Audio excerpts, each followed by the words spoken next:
Salia était une jeune fille de 11 ans, pleine de vie et toujours souriante. Elle habitait un petit village en Afrique de l'Ouest avec sa famille.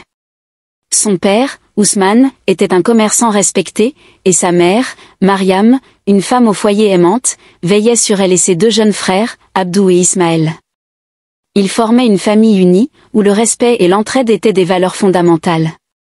Mais depuis quelques mois, quelque chose avait changé en Salia. Elle n'était plus aussi joyeuse qu'avant. Elle semblait constamment fatiguée, se plaignait de douleurs abdominales et évitait de jouer avec ses amis après l'école. Sa mère, Mariam, s'en inquiétait de plus en plus. Chaque matin, elle remarquait que Salia mettait plus de temps à se lever, et souvent, elle la retrouvait assise au bord du lit, les yeux remplis de tristesse. Une nuit, alors que Mariam préparait le repas du soir, elle observa sa fille qui mangeait à peine. Elle posa doucement sa main sur l'épaule de Salia et lui demanda d'une voix douce. « Ma fille, que se passe-t-il ? Tu es toujours fatiguée ces derniers temps, tu ne veux plus jouer, et tu te plains souvent de douleur. Dis-moi la vérité, quelque chose ne va pas ? » Salia baissa les yeux et murmura. « Maman, je ne sais pas. J'ai juste mal au ventre et je me sens toujours fatiguée. » Mariam fronça les sourcils.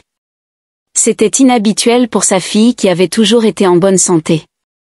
Elle se rappela alors que cela faisait plusieurs semaines que Salia semblait étrange, évitait de parler et se réveillait souvent en sursaut la nuit.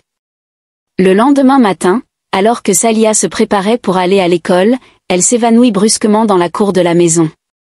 Affolée, Mariam appela son mari et ensemble, ils la transportèrent d'urgence à l'hôpital du village. À l'hôpital, le médecin, une femme d'une 40aine d'années au regard bienveillant, examina Salia avec attention. Elle demanda plusieurs analyses et après de longues heures d'attente, elle fit appeler Mariam en privé.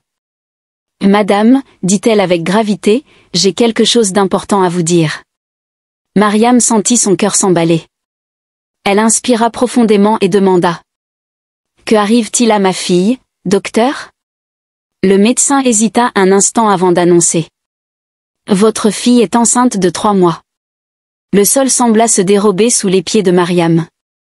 Elle cligna plusieurs fois des yeux, croyant avoir mal entendu. « Ce n'est pas possible !» s'exclama-t-elle. « Elle n'a que 11 ans. » Le médecin posa une main compatissante sur son épaule. « Je comprends votre choc, madame. Mais les résultats sont clairs. Votre fille porte un enfant. » Mariam éclata en sanglots.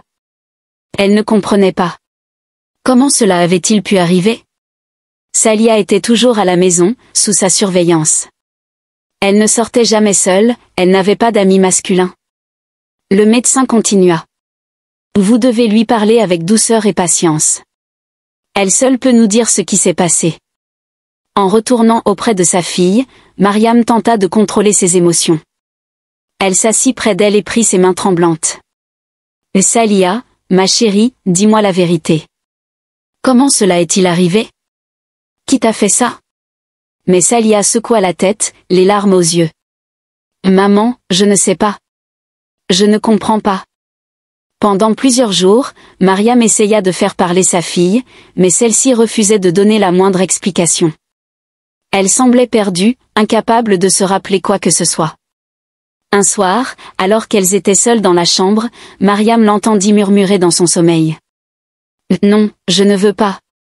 Laisse-moi. » Mariam secoua doucement sa fille pour la réveiller. « Salia, de quoi rêves-tu ? Dis-moi, qui te fait du mal ?» Les yeux remplis de peur, Salia regarda sa mère, après un long silence, murmura. « Tonton Adama. » Mariam sentit un frisson lui parcourir l'échine. « Quoi ?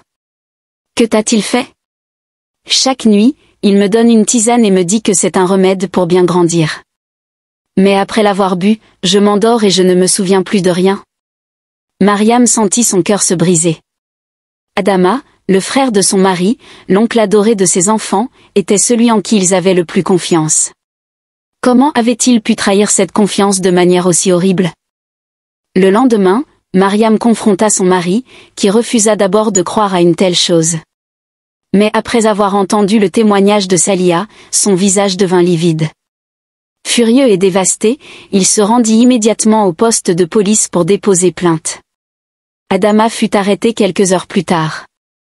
Lors de l'interrogatoire, il nia d'abord tout en bloc, mais sous la pression des preuves médicales et des enquêteurs, il finit par avouer. Il avait effectivement drogué Salia pour abuser d'elle, croyant qu'elle ne se souviendrait de rien. Le tribunal le condamna à 20 ans de prison ferme. Mais malgré la justice rendue, Salia portait en elle une blessure qui ne guérirait jamais complètement. L'histoire de Salia devint un sujet de discussion dans tout le pays. Les médias s'en emparèrent, et une grande campagne de sensibilisation fut lancée pour protéger les enfants des prédateurs cachés au sein des familles. Mais pour Mariam et son mari, la leçon la plus importante était claire, ne jamais faire aveuglément confiance, même aux proches. Salia, bien que brisée, trouva du soutien auprès de psychologues et de travailleurs sociaux. Elle put reprendre ses études, mais son enfance lui avait été volée. Aujourd'hui, son histoire sert d'avertissement à toutes les familles. Protégez vos enfants. Écoutez-les. Soyez attentifs aux moindres signes de détresse. Ne laissez jamais votre enfant seul avec qui que ce soit sans surveillance. Cloche, partagez cette histoire pour sensibiliser et protéger les enfants vulnérables.